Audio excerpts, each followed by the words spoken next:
नमस्कार दोस्तों। चलिए आज जानते हैं कि हम पीएफ को कैसे विड्रॉ करें और अलग अलग अमाउंट को एक ही पीएफ अकाउंट पे कैसे डालें। तो चलिए शुरू करते हैं। सबसे पहले गूगल क्रोम खोलेंगे, उस पर सर्च करेंगे EPFO लॉगिन, और जैसे ही हमें पहला लिंक दिखेगा मेंबर होम पर जाएंगे और इस पर हम अपना नंबर डालेंगे। UAN नंबर 10 अंकों का नंबर होता है जो आपके पास पहले से ही होगा, और आपने आपने पासवर्ड बना रखा होगा। पासवर्ड डालकर लॉगिन करेंगे। इसके बाद OTP आता है।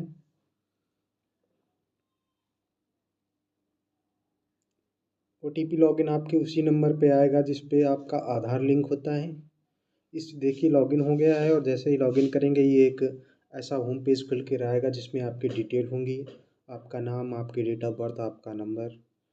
और हम इसकी प्रोफाइल पे जानने के लिए अलग अलग, जैसे हमें UN कार्ड देखना चाहते हैं तो इसमें UN कार्ड पे क्लिक करेंगे। मोर इन्फॉर्मेशन पे हमारा UN कार्ड खुल कर आ जाएगा। UN कार्ड पे आपका UAN नंबर, आपका नाम, आपका डेट ऑफ बर्थ, आपका पिताजी का नाम आता है।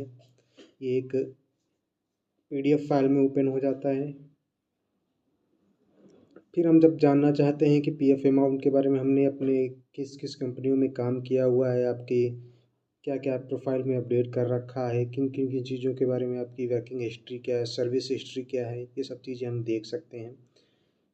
और अगर जब हम देखना चाहते हैं कि पासबुक हमारे अकाउंट में कितना पैसा पड़ा हुआ है, कितना पैसा कंपनी के द्वारा हमें मिला, कितना PF अकाउंट में है, तो उसके लिए हमें पासबुक पर क्लिक करके उस जाएंगे और फिर वो UN नंबर डालकर वही पासवर्ड डालकर फिर से उसमें लॉगिन करेंगे।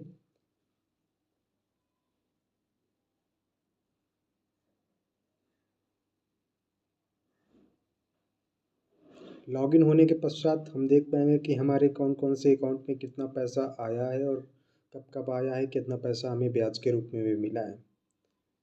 ये देखिए होम पेज जैसे ही इसका पासबुक का खुलेगा हमें सारी चीज़ें दिखाई देंगी। ये देखिए मेरे अकाउंट पे दो अकाउंट बने हुए हैं। एक पे 0 रुपये पड़े हुए हैं क्योंकि मैंने सारा पैसा उसका निकाल चुका है, दूसरे पे कुछ पड़ा हुआ अमाउंट है। हम देख सकते हैं अलग अलग अकाउंट के बारे में, जो सिलेक्ट मेंबर ID के अनुसार से हम अलग अलग कंपनियों के PF अकाउंट के बारे में हम देख सकते हैं। इसकी हिस्ट्री देख सकते हैं, जैसे 2025, 24, 23 में कब कितना अमाउंट आया हुआ है और कब कितना अकाउंट हमने निकाला हुआ है।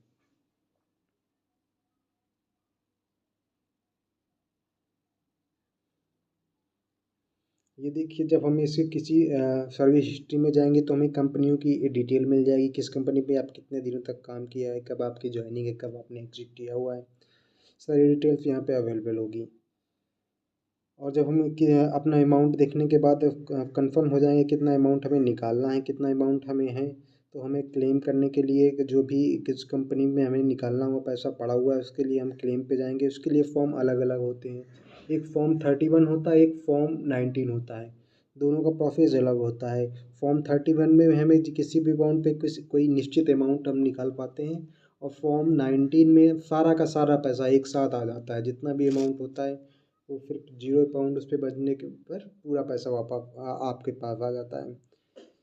चलिए हम देखते हैं कि इसमें फॉर्म 31 कैसा होता है। फॉर्म 31 पे जैसे हम इस पे जाएंगे ऑनलाइन एप्लीकेशन क्लेम पे, तो यहाँ पे आपकी डिटेल आएंगी। सिर्फ आपको अपना अकाउंट नंबर वेरीफाई करना है।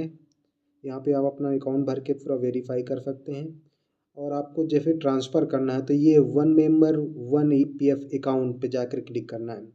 आप जैसे ही one member one PF account पे जाएंगे, आपको वहाँ पे दूसरी आपको ट्रांसफ़र होने की सुविधाएं मिल जाएंगी। जैसे कि ये दिखा रहा है कि यहाँ पे अपना अपना अकाउंट वेरीफाई करने के बाद आपको 31 या 19 फॉर्म फिलअप हो जाएगा। अब हम जाते हैं वन मेंबर और वन PF अकाउंट की तरफ।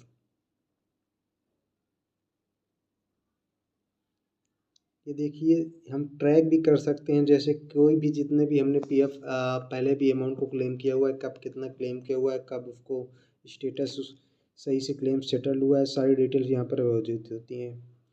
तो चलिए देखते हैं कि PF अकाउंट को ट्रांसफ़र कैसे हैं। तो one member one PF account पे क्लिक करेंगे। यहाँ पे दो स्टेप पे आप इसको ट्रांसफ़र कर देंगे। पहला स्टेप होता है कि आप अपनी कंपनी पे जो मेन जिस समय आप जैसे काम कर रहे हैं वहाँ पे वो अकाउंट दिखाएगा।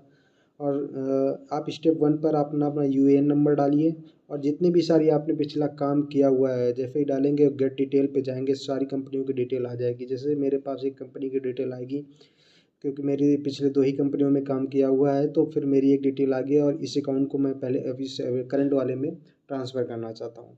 तो इसको जैसे सेलेक्ट करने के बाद आप सबमिट करेंगे और ओटीपी उसी नंबर पे आएगी जिससे आप आधार कार्ड यूज़ करते हैं, जो आधार लिंक होगा। ओटीपी आने के बाद हम सबमिट कर देंगे और सबमिट होते ही कुछ वर्किंग डेज के बाद आपका ट्रांसफ़र हो जाएगा और आप अपना अकाउंट से सारा का सारा पैसा फॉर्म 19 भरने के बाद निकाल सकते हैं, या फिर आप फॉर्म 31 भरेंगे तो फिर कोई पूरा पैसा ना निकाल के कुछ पैसा निकालना चाहते हैं तो आप फॉर्म 31 फिलअप कर दीजिए। धन्यवाद दोस्तों, आपको वीडियो अच्छा लगा हो तो लाइक